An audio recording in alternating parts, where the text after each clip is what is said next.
Di sebuah desa kecil yang dikelilingi hutan dan persawahan, hiduplah seorang gadis bernama Nadia. Desa itu tampak tenang di siang hari, tetapi setiap malam, suara-suara misterius sering terdengar dari arah sumur tua yang berada di belakang rumahnya. Sumur itu sudah tidak digunakan lagi. Tertutup tanaman liar, berlumut, dan selalu terasa dingin bahkan di siang terik. Sejak kecil, Nadia sering dilarang mendekati sumur tersebut. "Jangan pernah menatap ke dalam sumur itu," ucap neneknya dulu. "Karena kalau dia menatap balik, kau tak akan bisa pergi." Nadia mengira itu hanya cerita untuk menakutinya. Tapi semuanya berubah ketika ia berusia 19 tahun. Malam itu hujan gerimis. Angin bertiup pelan, menciptakan suara gemerisik di pepohonan. Nadia baru selesai mencuci piring dan hendak masuk kamar ketika ia mendengar sesuatu. Pelan, berbisik, dari arah sumur. "Nadia." Ia berhenti. Nafasnya tercekat. Jantungnya berdetak keras. Suara itu terdengar lagi. Lebih jelas. Lebih dekat. "Nadia, sini." Ia mengintip dari balik tirai jendela dapur. Sumur itu berdiri gelap, samar disinari lampu teras. Tidak ada siapa-siapa. Nadia menutup tirai dengan cepat, mencoba mengabaikan. Tapi malam itu ia tidak bisa tidur. Suara bisikan itu terus terdengar, seperti memanggilnya dari balik dinding kamar. Keesokan malam, listrik tiba-tiba padam. Rumah gelap gulita. Nadia menyalakan lilin dan duduk di ruang tamu. Hujan semakin deras, disertai petir. Gembreng. Pohon pisang di halaman bergetar tertiup angin. Tiba-tiba Nadia melihat sesuatu di luar jendela. Sebuah bayangan berdiri tepat di tepi sumur. Bayangan tinggi dengan rambut panjang menutupi wajah, dia mematung. Nadia terpaku, tubuhnya tak bisa bergerak. Ketika kilat menyambar, bayangan itu terlihat semakin jelas, dan tangan pucatnya perlahan menunjuk ke arah Nadia. Lilinnya tiba-tiba padam. Kegelapan menelan segalanya. "Datanglah, aku menunggumu." Nadia berlari ke kamar, menutup pintu sambil menangis. Tapi dari belakang pintu, ia mendengar sesuatu jatuh dan merayap di lantai. Serat, serat, serat. Langkah menyeret yang lambat, mendekati kamarnya. Dan kemudian, ketukan pelan. Katok, katok, katok. "Buka, Nadia, lihat wajahku." Tatapannya kabur karena ketakutan. Malam itu, Nadia tak tidur sama sekali.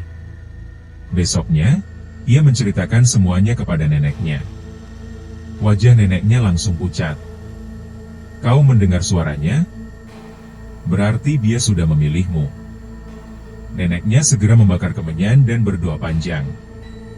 Dengan suara bergetar, ia berkata, "Jangan keluar malam ini, apapun yang terjadi. Jangan menjawab panggilannya." Nadia mencoba mengangguk walau tubuhnya gemetar. Malam itu, angin terasa lebih dingin dari biasanya. Nadia bersembunyi di kamar, membaca doa berulang-ulang. Tepat pukul 12 malam, suara itu kembali. "Nadia?" Namun kali ini berbeda. Suaranya bukan bisikan, tapi jeritan. Nyaring, panjang, menggema menembus dinding. Pintu kamarnya tiba-tiba terbuka sendiri. Lampu berkedip, lalu mati. Nadia gemetar sambil memegang selimut. Dari ujung lorong, terlihat sosok merangkak perlahan dengan rambut panjang menyapu lantai. Sosok itu berhenti tepat di depan pintu kamar. Tanpa suara, tanpa gerak. Kemudian kepalanya pelan-pelan mendongak. Matanya hitam, kosong. Darah mengalir dari bibir yang melengkung membentuk senyum tak wajar. "Lihat aku." Nadia menutup mata. Tapi suara itu berubah menjadi tangisan, lalu tertawa, lalu teriakan. Rumah bergetar. Udara terasa berat dan dingin menembus kulit. Ketika Nadia membuka mata, sosok itu sudah tidak ada. Namun pintu kamar kini menghadap langsung ke arah sumur. Padahal sebelumnya, pintu selalu menghadap lorong rumah. Perlahan, suara gemericik air terdengar, tapi air itu berbunyi seperti bisikan. Nadia mundur ke pojok kamar sambil menutup telinga. Aku menunggu, di bawah sini. Dan malam itu, suara itu tidak berhenti sampai matahari terbit. Pagi datang, tapi suasana rumah tetap muram. Nenek Nadia masuk ke kamar sambil membawa segenggam bunga dan air doa. Tapi kamar itu kosong. Di sudut lantai hanya ada jejak tangan berlendir tanah yang mengarah keluar jendela menuju sumur. Nenek Nadia berteriak memanggil cucunya. Namun jawaban yang terdengar hanya suara samar dari dalam sumur. "Nenek, aku di sini." Air sumur bergelombang pelan, seolah ada sesuatu yang baru saja turun ke dalamnya. Hingga hari ini, sumur itu masih ada. Tertutup rapat dengan papan dan rantai besi. Tapi warga bilang, jika kau melewatinya saat malam, terkadang terdengar suara perempuan memanggil pelan. "Sini, lihat wajahku."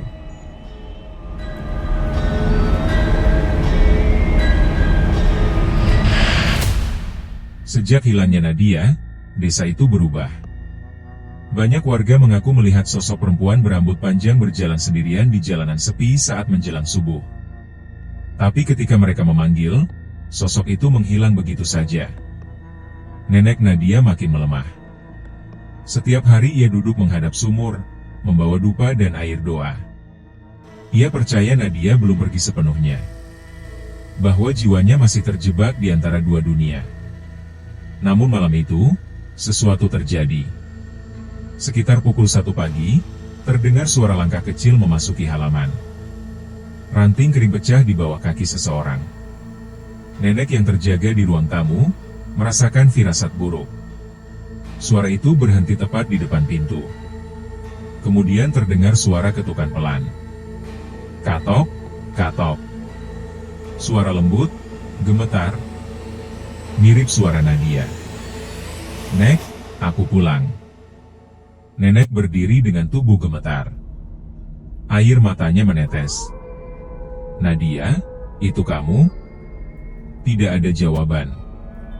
Hanya napas berat dari balik pintu, seperti seseorang yang basah kuyup dan kedinginan. "Aku kedinginan, Nek, tolong bukakan." Tangan nenek bergerak menuju gagang pintu, tapi ia teringat pesan dukun desa dulu. Kalau dia kembali mengetuk, jangan dibuka. Suara di luar berubah lirih, sedih. "Nenek tidak sayang aku lagi." Tiba-tiba ketukan menjadi keras, tergesa, penuh amarah. Katak. Katak. Katak. "Buka ah." Lampu berkedip. Angin berhembus dari celah pintu, membawa bau tanah basah dan lumpur busuk. Nenek merapatkan tangan di dada, berdoa. Ketukan berhenti. Dan perlahan, suara langkah menjauh. Nenek menangis dalam diam. Saat fajar muncul, nenek keluar sambil membawa air doa. Di depan pintu, ia menemukan jejak kaki berlumpur. Kecil, jejak kaki Nadia, tapi jejak itu tidak menuju masuk, justru keluar dari sumur. Nenek memejamkan mata, bibirnya bergetar. Yang mengetuk itu bukan cucuku. Sejak hari itu, gangguan semakin parah. Suara tangisan dari sumur setiap malam, bayangan perempuan basah berdiri mematung di halaman rumah warga, anak-anak kampung mengigau sambil berkata, "Dia memanggilku."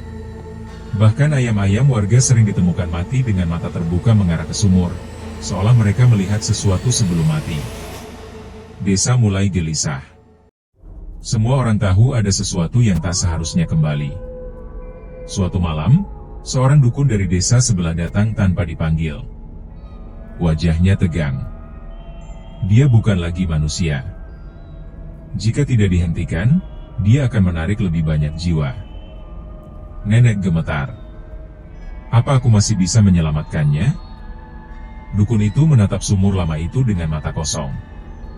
Tubuhnya mungkin kembali. Tapi yang keluar dari sumur itu bukan cucumu. Nenek menahan napas. Lalu siapa? Dukun itu perlahan menoleh ke arah nenek, dan berkata pelan, seperti takut terdengar oleh sesuatu yang tak terlihat. Yang keluar, adalah penghuni sumur itu. Dukun menyiapkan sesajen, kemenyan, dan tali merah. Ia menabur garam di sekitar sumur. Udara tiba-tiba berubah dingin, sangat dingin. Angin berhenti. Suara jangkrik hilang. Sunyi, seperti bumi menahan napas. Saat mantra dibacakan, tanah di sekitar sumur bergetar. Air di dalam sumur bergolak.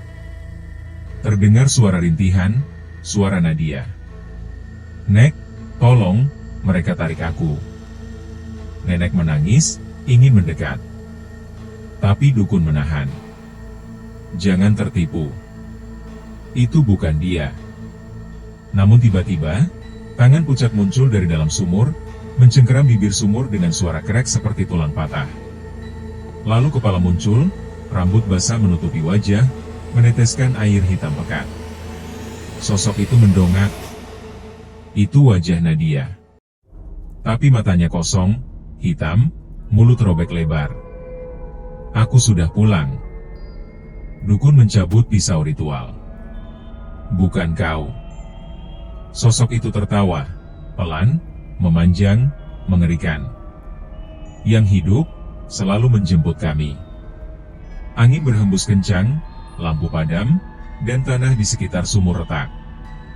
Nenek menjerit ketika sosok itu tiba-tiba memanjat keluar dengan gerakan patah-patah, seperti boneka rusak.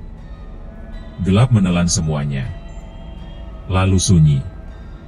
Saat warga datang, mereka menemukan sumur telah disegel dengan batu dan tali suci. Dukun pingsan di tanah, wajahnya pucat. Nenek duduk diam, menatap sumur. Tangannya gemetar memegang foto Nadia. Ada bekas cakaran di tanah. Menuju pintu rumah. Seperti seseorang mencoba kembali masuk. Warga berkumpul, berdoa, menangis. Semua berharap Nadia pergi dengan damai. Namun, di dalam rumah nenek, di cermin kamar Nadia, masih terlihat jejak air belum kering menetes dari bingkai kaca.